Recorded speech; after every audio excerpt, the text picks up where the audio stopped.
Welcome back to Mrs. Jager's Book Nook. Today, I'm going to talk to you about using expression in your reading. So, using different voices, slowing down, speeding up, making your voice raise or lower can make your reading more interesting. Today, to show you that, I'm going to use one of my very favoriteest books, The Cat in the Hat by Dr. Seuss, and it fits in perfectly for this week's Read Across America challenge at our school. So, here we go. The sun did not shine. It was too wet to play. So we sat in that house all that cold, wet day. I sat there with Sally. We sat there, we two. And I said, how I wish we had something to do. Too wet to go out and too cold to play ball. So we sat in the house. We did nothing at all. So all we could do was sit. And we did not like it, not one little bit. And then something went bump. How that bump made us jump. We looked, then we saw him step in on the mat. We looked and we saw him, the cat in the hat. And he said to us, why do you sit there like that? I know it is wet and the sun is not sunny, but we can have lots of good fun. That is funny. I know some good games we could play, said the cat. I know some new tricks, said the cat in the hat. A lot of good tricks. I will show them to you. Your mother will not mind at all if I do. Then Sally and I did not know what to say. Our mother was out of the house for the day.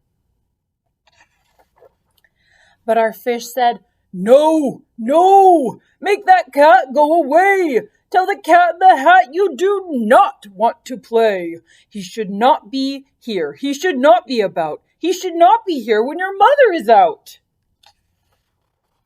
Now, have no fear, said the cat. My tricks are not bad, said the cat in the hat. Why, we can have lots of good fun, if you wish, with a game that I call Up with a Fish. Put me down, said the fish. This is no fun at all. Put me down, said the fish. I do not wish to fall. Have no fear, said the cat. I will not let you fall. I will hold you up high as I stand on a ball, with a book in one hand and a cup on my hat. But that is not all I can do, said the cat. Look at me now, said the cat. With a cup and a cake on top of my hat, I can hold up 2 books. I can hold up the fish and a little toy ship and some milk on a dish. And look, I can hop up and down on the ball, but that is not all. Oh no, that is not all. Look at me now. It is fun to have fun, but you have to know how. I can hold up the cup and the milk and the cake. I can hold up these books and the fish on a rake. I can hold up the toy ship and a little toy man. And look, with my tail I can hold a red fan. And I can fan with the fan as I hop on the ball. But that is not all. Oh no, that is not all. That is what the cat said. Then he fell on his head. From up there on the ball, and Sally and I, we watched all the things fall.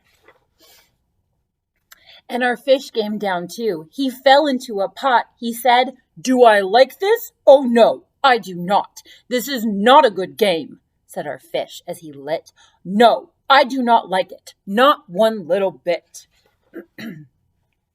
Now look at what you did, said the fish to the cat.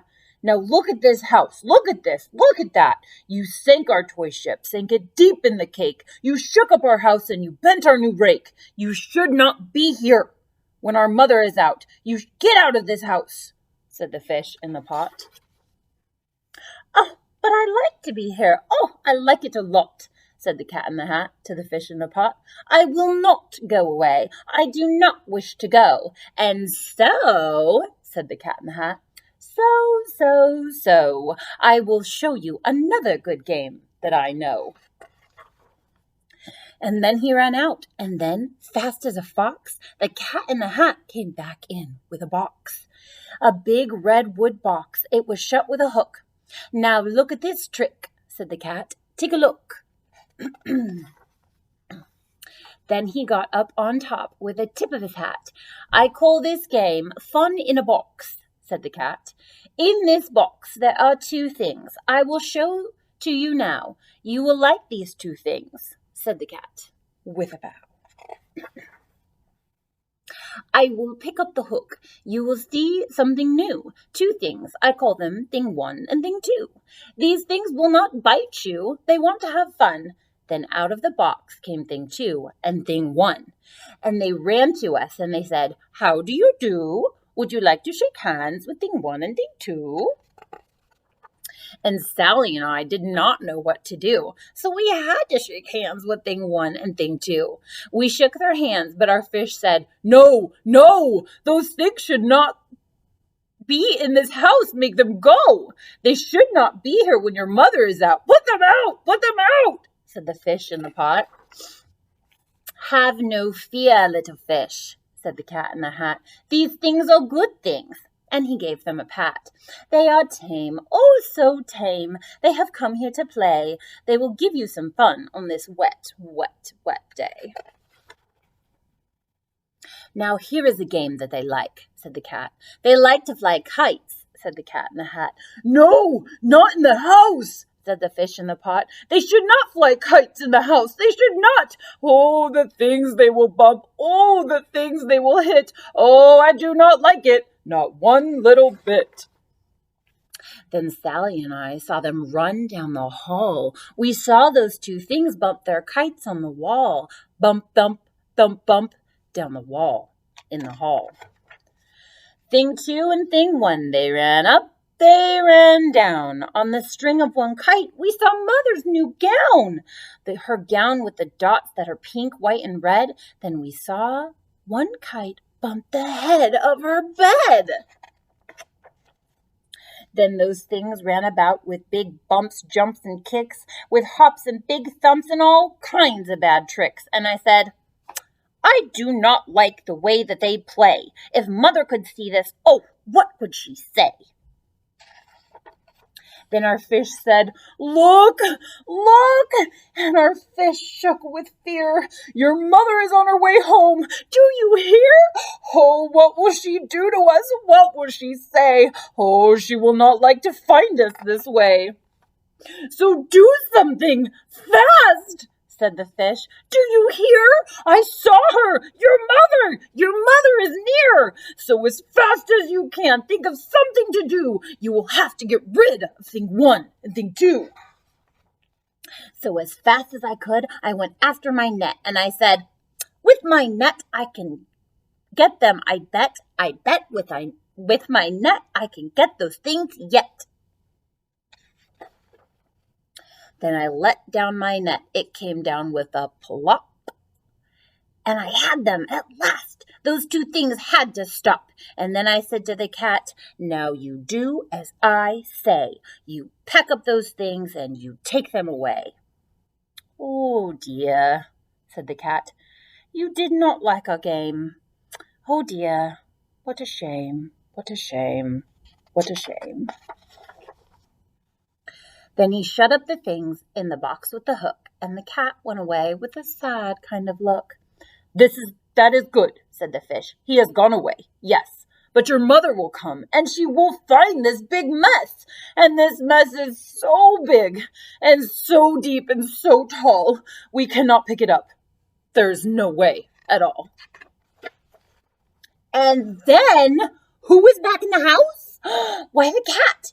"Have no fear of this mess," said the Cat in the Hat. "I always pick up all of my playthings, and so I will show you another good trick that I know."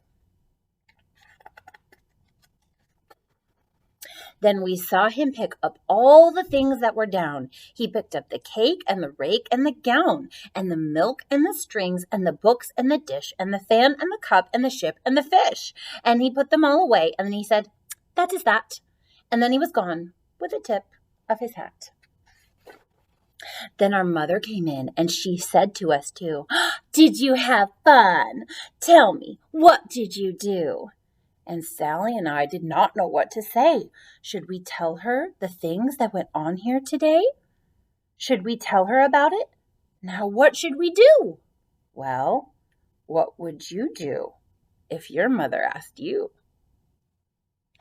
So this is a really fun story, no matter how you read it. But when I read it to my students and my personal children at home, they always love when I use different voices, when I go faster or slower and add that dramatic pause. So try that next time that you're reading, either to yourself, to your kids, or to your friends. I will see you back here next time on Miss Stager's Book Nook.